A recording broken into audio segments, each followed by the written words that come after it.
تازہ ترین ویڈیوز کے لیے چینل کو سبسکرائب کر کے بیل آئیکن اور آل نوٹیفیکیشن پر کلک کریں تاکہ آپ کو ملے ہر اپڈیٹ سب سے پہلے۔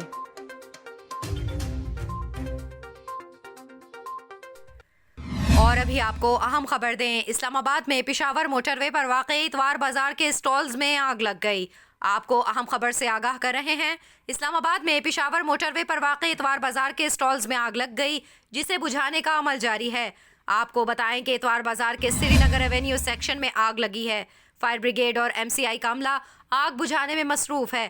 آگ نے کپڑوں کی دکانوں کو لپیٹ میں لے لیا ہے۔ آپ کو تازہ ترین خبر سے آگاہ کر رہے ہیں۔ ریسکیو حکام کا کہنا ہے کہ فائر بریگیڈ کی 10 گاڑیاں آگ بجھانے میں مصروف ہیں۔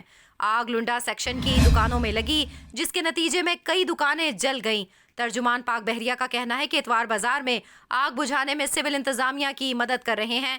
پاک بحریہ کی ٹیم اور 2 فائر ٹینڈرز آگ بجھانے میں مصروف ہیں۔ اس حوالے سے وفاقی وزیر داخلہ رانا ثناء اللہ کا کہنا ہے کہ اسلام آباد اتوار بازار میں لگنے والی آگ کا نوٹس لیتے ہوئے DC اسلام آباد کو خود موقع پر ریسکیو آپریشن کو مانیٹر کرنے کی ہدایت کر دی ہے۔ انہوں نے کہا کہ آگ بجھانے کے لیے تمام وسائل استعمال کیے جائیں۔ ضلع انتظامیہ اسلام آباد سے آگ واقعے کی رپورٹ بھی طلب کر لی گئی ہے۔